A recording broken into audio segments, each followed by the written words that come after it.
So, straight to the point, back in December, I was talking with an employee at Summit on Sloppy, and he said that he would love to see me use their new rotating assembly stuff. Internals, they do pistons, rods, crankshafts, all sorts of things now, which I would love to learn more about. And I agreed, and I said, wouldn't it be neat if I just do something strange, like build a stroker with a stock bore? Most people go straight for a 400 inch or bigger, and I thought it'd be funny to do something a little unconventional if someone else was paying for it.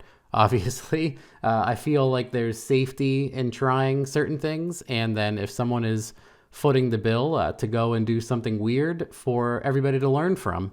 And luckily, they thought that would be pretty cool also. So here I ended up with a stroker assembly, and I grabbed an aluminum LC953 2009, and this had water in the bores, and it was mostly disassembled, and it had a stuck lifter and a bunch of other issues. I got it for nothing because it was basically a throwaway block, and brought it up to Matt Miller Engines, and he, unfortunately, 2 of the bores had water sitting in them so long that they were pitted and rusted, and they actually needed to get cut 5 over. So what's cool is, to my understanding, a lot of manufacturers have certain piston sizes and everything after that's custom.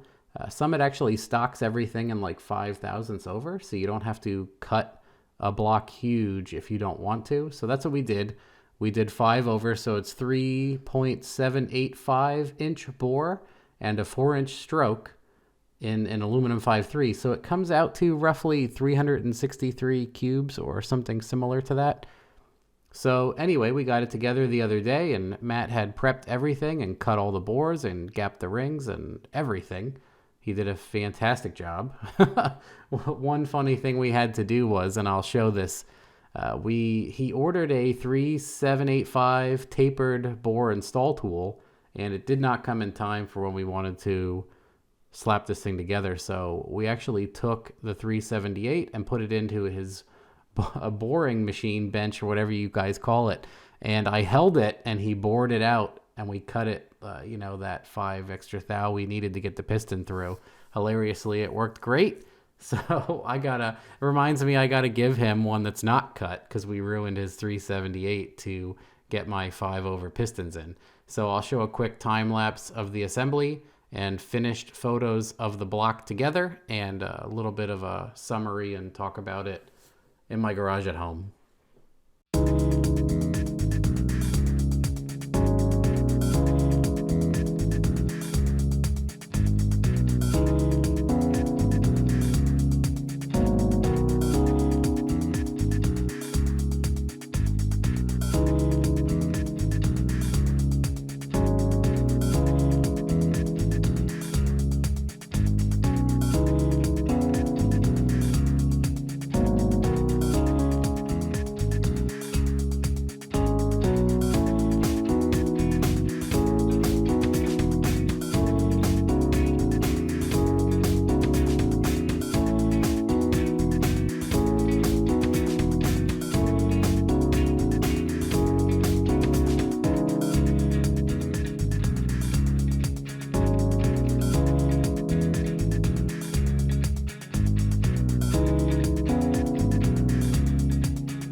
New garage who this? Man, look at this shiny piece of metal in the corner over here.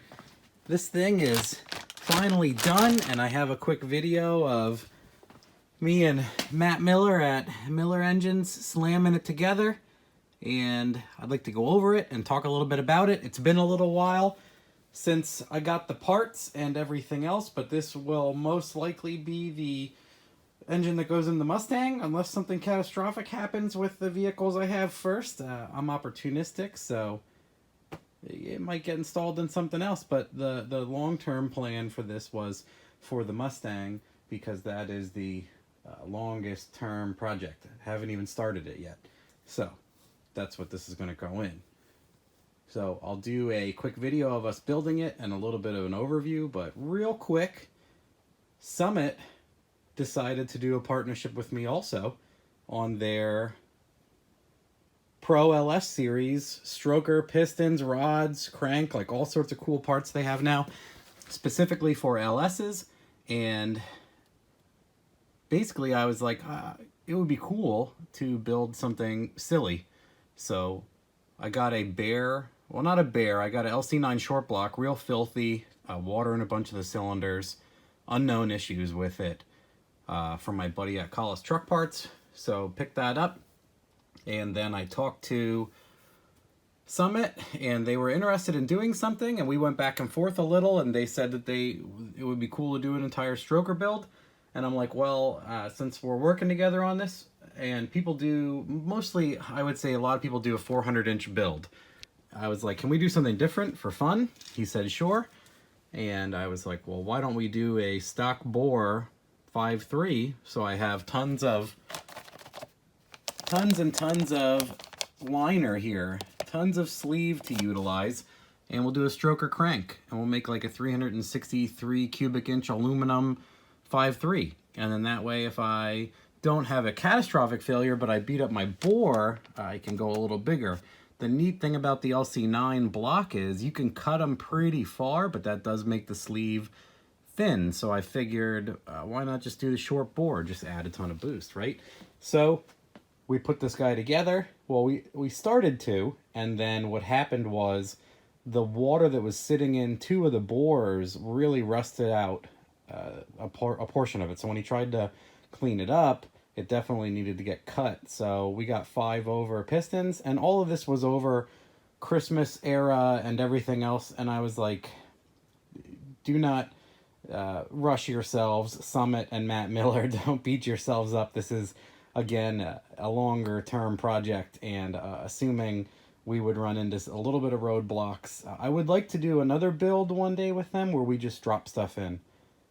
I'm really curious if like a home user is able to take, say you have a Gen 3 engine and it's tough to get pistons and rods, like just stock Gen 4s, and you're not totally comfortable dropping them in.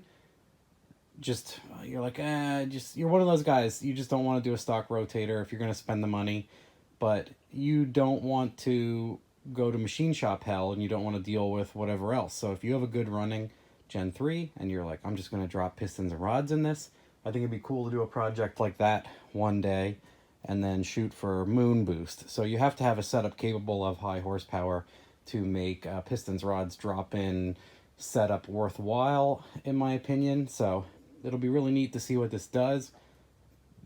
My thoughts are it'd be really neat to put this in and do, if I could borrow a set of long tubes or just purchase them, buy like Chinese long tubes and do open header hits on the dyno to tune this thing on motor a bunch of times just for fun, and then build the turbo kit. To be determined what size turbos and everything else, but I'd like to do something fun and interesting and a little bit crazy. And I would like to push myself to do twin turbos. I normally don't do that. I just prefer single turbo setups.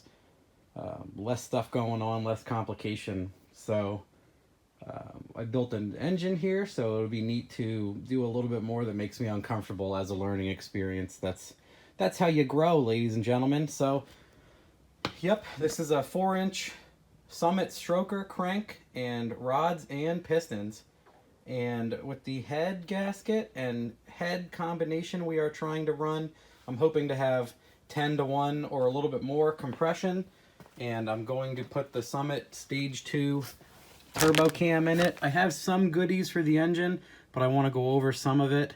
I have to get, I believe I have a box full of like front and rear covers and some other stuff, but they're filthy. And as a learning experience and to make every one of you cringe, I think I may clean all of that stuff before I install it. So maybe we'll do an episode on how to clean parts, and I can get back under 100,000 subscribers. So anyway, I did want to do an update on this. I want to show Matt and I slamming it together.